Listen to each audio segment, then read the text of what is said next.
Well, I personally challenge everyone to reach out to promising young men and women and not to differentiate between men and women as we look for promising new leaders for the university.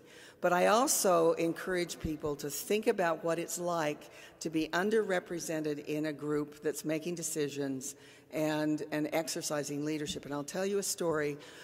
During my doctoral studies, I was very taken by what I saw the dean of my college do, and his name is Cecil Miskell, and he's since retired and actually lives in Scottsdale.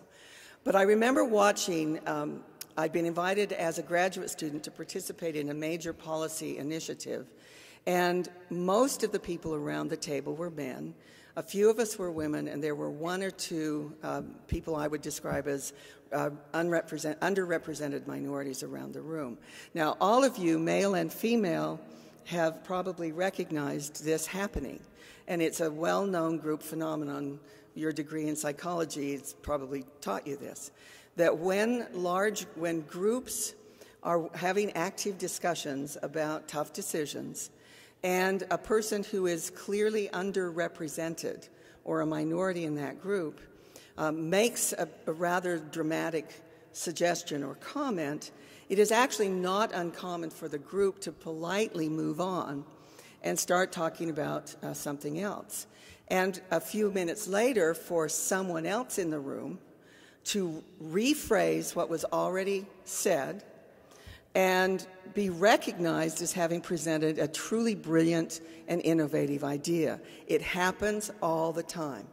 And what I watched Cecil do, and I will never forget this, is he spoke positively about the idea, but he did it this way. He said, I would like to recognize the incredibly thoughtful and insightful observation that Anne made a few minutes ago and that Richard just rephrased for us in bringing our attention back to the core issues. The reason I love that is I didn't know what he had done. Nobody in the room knew what Cecil had done. He didn't embarrass anyone. He didn't recriminate against anyone. He simply drew attention to the original source of the idea, and we moved on, and the person who he acknowledged was acknowledged as the person who first brought up the idea. And so that's one of the things I try to help people see, is every day in small ways, you can go out of your way to recognize who the group is not acknowledging. And you will be surprised how frequently you see it happen. And then the final thing we've done at the University of Arizona, and I'm embarrassed to tell you that we're just now doing it, is we have just adopted a comprehensive parental leave policy for new parents, male and female.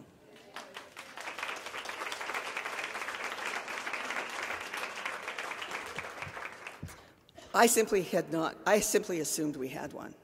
But evidently, graduate students, thanks to Andrew Comrie, my colleague, who is now provost, were the only women at the university who had paid maternal leave or paid parental leave without having to take sick leave or vacation days. So we're changing that. And we just need, you know, it never occurred to me we didn't have it. I'm embarrassed it took me almost 2 years to find out we didn't have it.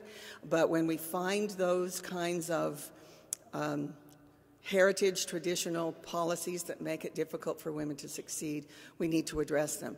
And I know that I would have killed for an opportunity to fulfill my parenting responsibilities without it always having to fall on my shoulders at 2 o'clock in the morning.